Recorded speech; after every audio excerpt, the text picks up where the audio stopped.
What's going on, guys? As you can see, we're taking a look at the Maverick Atom 1/18 scale brushed four-wheel drive monster truck today. This is a outsourced chassis, so what I mean by that is HPI or Maverick have gone to another supplier, bought a bunch of cars without any paint or logos or anything on it, and put their own design and logos and everything on it and made it their own 1/18 budget style beginner car.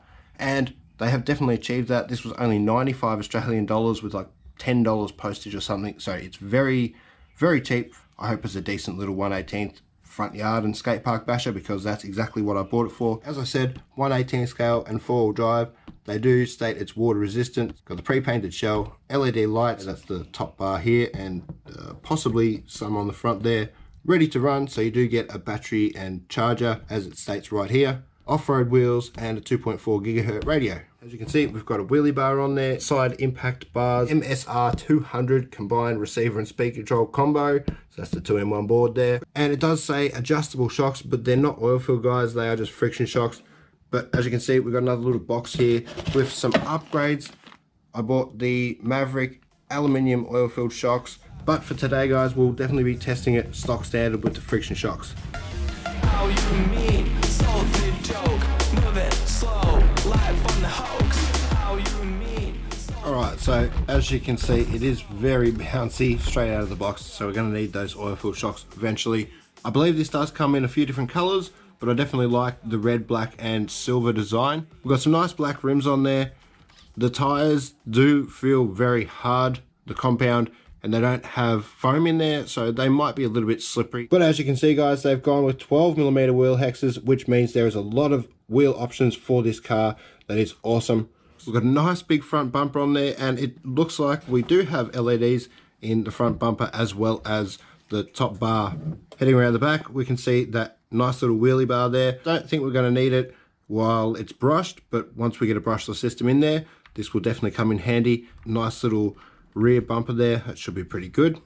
I really like seeing these cheaper cars come with these hard plastic skids on the roof as well as on the back here, kind of like a spoiler or wing, but it's more of like a bumper bar. All that definitely helps the body stay together for longer. As you can see, these cars do come with a pretty strong chassis design, so they last quite a while, especially being such a small scale. And then the lower swing arms there, they don't look like the most robust, strongest swing arms, but as I said, guys, this car being so lightweight, I don't think we should have too much damage if we don't go too nuts on it. 4 normal body clips for the body. And as there is LEDs up the top, there will be a wire connecting the LEDs to the 2-in-1 board. Now, the little dudes in the cabin there, it's like a bottom skin, another body shell underneath, which is pretty cool. It might add even more strength to the shell. Alright, so taking a look under the shell, and guys, this is all new to me, even though it is a pre-existing chassis design or car. I haven't actually got the other models or anything, so yeah, I will go over all the specs and everything and the chassis design. So as you can see, it is all composite. The shock towers, the body posts, steering Ackermans, got solid tie bars here, non-adjustable. I really like the design of the upper arms here. They look similar to a couple of other models on the market, and those models are definitely strong, so these should be pretty strong as well. Again, composite shock tower and body posts on the rear, plastic or composite shocks, but the cap on top and the adjustable nut here is actually aluminium, which is kind of strange, but that's not going to matter. I've got the upgrades to go on eventually, which should be a lot better. The CVDs, the differential outdrives, as well as the wheel axles and the dog bones on the rear are all plastic, so I wouldn't be surprised if the differentials were plastic as well. Alright, so I got that one wrong. The differential crown and pinion gears are definitely metal. Not quite sure what the quality will be like, but they are metal, so they should last a little while. But here we can see a few other ways that they've kept the price down with this car. They've gone with bushings rather than ball bearings, and the spur gear is plastic. I don't think that's going to matter with the little brush system, but with the brushless system, that could be another thing to watch out for. Now on top here, we've got the 2-in-1 board, the ESC and receiver combo. Alright, over this side we have the 370 or 380 brushed motor. We do have a 3-wire servo. The plug is not a standard servo plug, but I believe if you swap over the plug, it should work with standard receivers. So I will be definitely trying that when I swap this to brushless. And over this side we have our 1300 milliamp 7.4 volt lithium ion battery with the Dean's plug. That should be okay for the stock standard test. But I definitely have been making my videos too long recently, guys. I normally take out a LiPo as well, but we'll just do a stock battery test today and keep the LiPo battery for another day. And this is everything else we get in the box. So we get the instruction guide, got a full parts list there. We've got blown up diagrams at the back, which is awesome. We got the 2-channel controller, proportional steering, throttle, reverse, and brakes. Up the top here, we have steering trim and throttle trim, and then the on and off button there. And as you can see, it takes 3 AA's. But just before we move on to the little box there, I'm assuming that's just a charger and maybe some tools and that. But this controller is definitely one of the most uncomfortable controllers I've ever tried to hold. I've got quite large hands and I can't actually get my hand in the right position how I would normally hold a controller to feel comfortable. It just doesn't feel right. For me, it's probably no good. But for the review, obviously we'll see how it goes. Hopefully I can actually use it. And as I said, guys, in here I would imagine there's some tools. Yeah, some tools, some extra body pins. And in this one, we have the USB style charger. So I'll get that battery charged up, I'll take it outside, do a bit of a speed test, and then see if we can actually bash this little thing. Alright guys, got it all set up. I just managed to get the GPS in the back there, so I'll get that started and see what this can do on the stock battery, and then have a bash.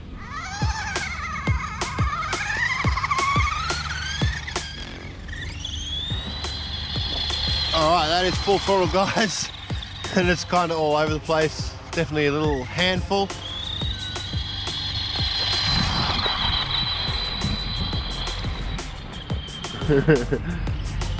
That is on 100% throttle rates as well, so that is as fast as it will go.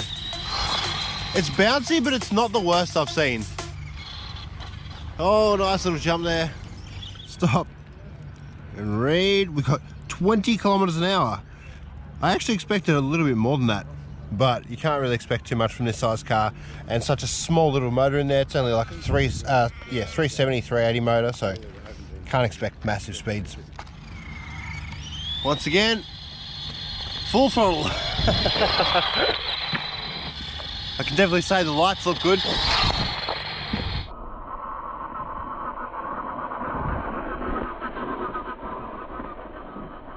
Yeah, it's not really that bouncy considering that not oil-filled shocks.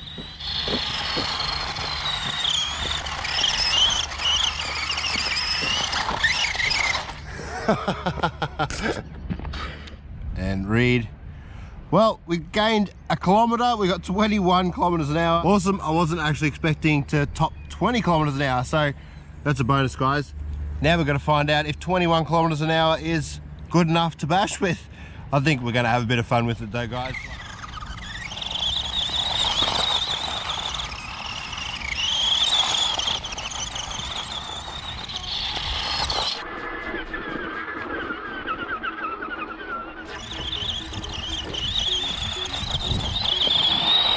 It's not bad actually.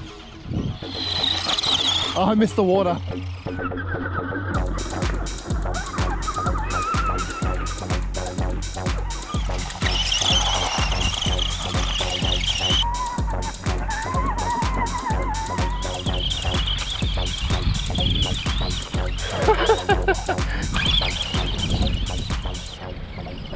It's actually quite stable.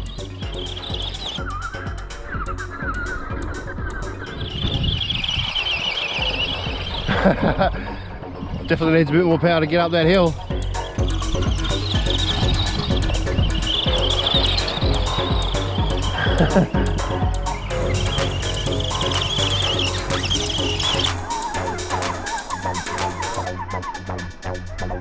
It's really nice on this wet dirt surface.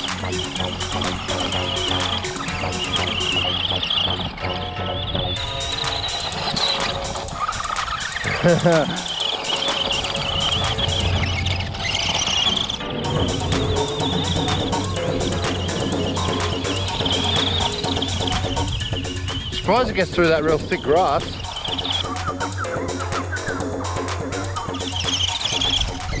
And yeah, for $95 Australian or $99 depending on where you get it from, I think this is a bargain. And it's got cool looking LEDs. Even on these larger stones, I know they're not rocks or anything, an outcast or something would just eat these tracks up, but yeah, for friction shocks, brushed, only 2S, and very hard rubber tires, still doing an excellent job. Oh, nice, back on his wheels, awesome.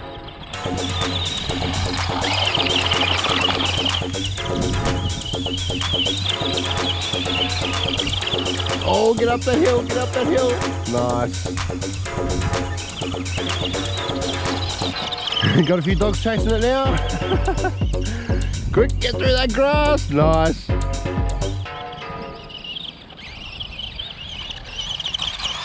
Go. It's a bit dirty, a bit wet. It's all right. It's water resistant. All right, got a bit of battery left. Let's see what we can do on these little jumps and the sand patch here.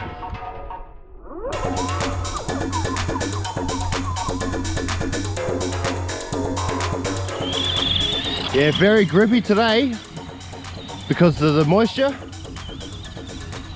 Usually this place is really slippery.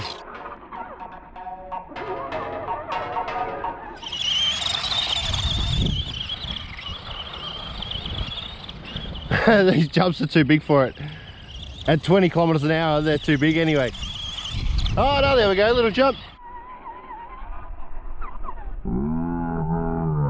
So guys, this controller is not too bad actually. As big as my hands are, it's a little bit awkward, but I did figure out a way to sort of to hold it comfortably. Definitely feels like it's for a smaller hand though. All right, let's see if we can actually wheelie. Let's see if that wheelie bar's needed with the little brush system. Oh, almost, almost. Oh, nice. Two-wheeled action. Oh, again.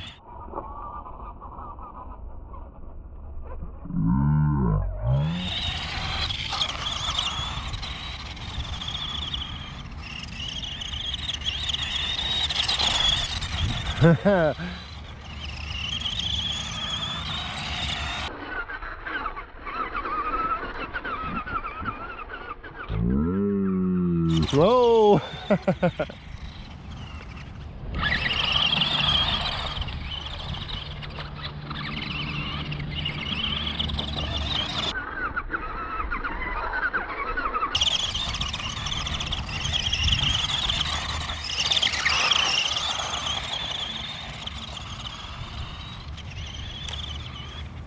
Oh yeah, lost signal. Doesn't have the best signal. Getting through that tall grass pretty good. Oh, there's the signal behind the grass blades. This little 1300 milliamp battery's lasting a while as well.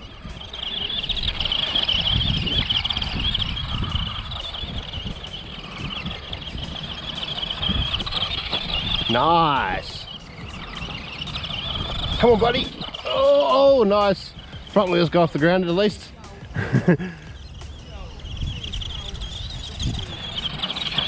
Oh yeah. For me, I definitely need a little bit more power. Oh, there's the battery, guys. That is low voltage. What a fun little car. As I said, it's pretty capable for only 21 kilometers an hour. I mean, that is good enough to bash around in these little areas. As you can see, it's ripping up the dirt a bit, which is pretty cool. It can get over these jumps, but these jumps are definitely too big for the speed of it at the moment. The whole car seemed to hold up. None of the plastic drive shafts or anything broke. With a good little 24-35 size motor, maybe 4,800 kV with a 2S battery, 35 amp, 45 amp speed control.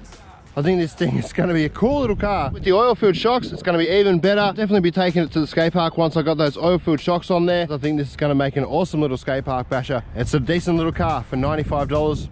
Absolute bargain, as I've said. So I'll have to get it home, charge the battery back up, get those oil-filled shocks on there, and then get it to the skate park and see how it does. Alrighty guys, cheers. Catch you in the next video, and as always, stay safe.